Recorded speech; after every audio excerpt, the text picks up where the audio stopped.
एक बार एक किसान परमात्मा से बड़ा नाराज हो गया। कभी बाढ़ आ जाती, कभी सूखा पड़ जाता, कभी धूप बहुत तेज हो जाता, तो कभी ओले पड़ जाता। हर बार कुछ न कुछ कारण से उसकी फसल थोड़ी खराब हो जाती।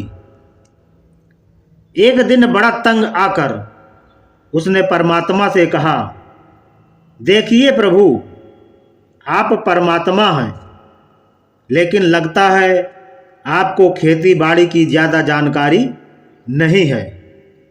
एक प्रार्थना है कि एक साल मुझे मौका दीजिए, जैसा मैं चाहूँ वैसा मौसम हो, फिर आप देखना मैं कैसे अन्न के भंडार भर दूंगा।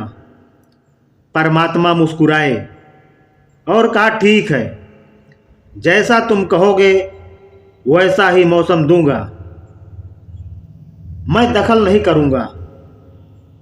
किसान ने गेहूं की फसल बोई। जब धूप चाही तब धूप मिली, जब पानी तब पानी। तेज धूप, ओले, बाढ़, आंधी तो उसने आने ही नहीं दी। समय के साथ फसल बढ़ी और किसान की खुशी भी, क्योंकि ऐसी फसल तो आज तक नहीं हुई थी। किसान ने मन ही मन सोचा, अब पता चलेगा परमात्मा को कि फसल कैसे करते हैं।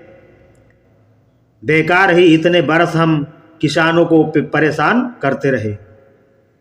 फसल काटने का समय भी आया।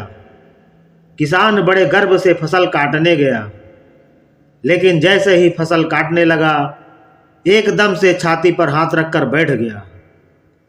गेहूं की एक भी बाली के अंदर गेहूं नहीं था। सारी बालियां अंदर से खाली थी। बड़ा दुखी होकर उसने परमात्मा से कहा, प्रभु, ये क्या हुआ?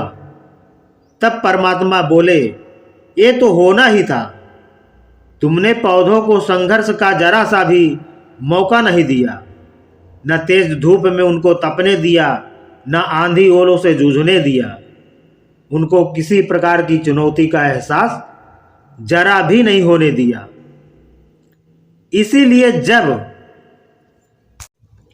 आंधी आती है, तेज बारिश होती है, ओले गिरते हैं, तब पौधा अपने बल से ही खड़ा रहता है। वो अपना अस्तित्व बचाने का संघर्ष करता है, और इस संघर्ष से जो बल पैदा होता है वो ही उसे शक्ति देता है, ऊर्जा देता है, उसकी जीवटता को उभारता है। सोने को भी कुंदन बनने के लिए आग में तपने, हथौड़ी से पिटने, गलने जैसी चुनौतियों से गुजरना पड़ता है, तभी उसकी स्वर्णिम आभा उभरती है, उस अनमोल बनाती है। उसी तरह जिंदगी में भी अगर संघर्ष ना हो, चुनौती ना हो, तो आदमी खोखला ही रह जाता है। उसके अंदर कोई गुण नहीं आ पाता। ये चुनौतियां ही है जो आदमी रूपी तलवार को धार देती है, उसे सशक्त और प्रखर बनाती है। अगर प्रतिभाशाली बनना है तो चुनौतियां तो स्वीकार करनी ही पड़ेंगी, अन्यथा हम खोखले ही रह जाएंगे। अगर जिंदगी में प्रखर बनना है, प्रतिभाशाली बनना है, तो संघर्ष और चुनौतियों का सामना तो करना ही पड़ेगा। तो दोस्तों, हमारी ये छोटी सी कहानी आपको अच्छी लगे तो शेयर करना, वीडियो को लाइक करना, चैनल को सब्सक्राइब करना।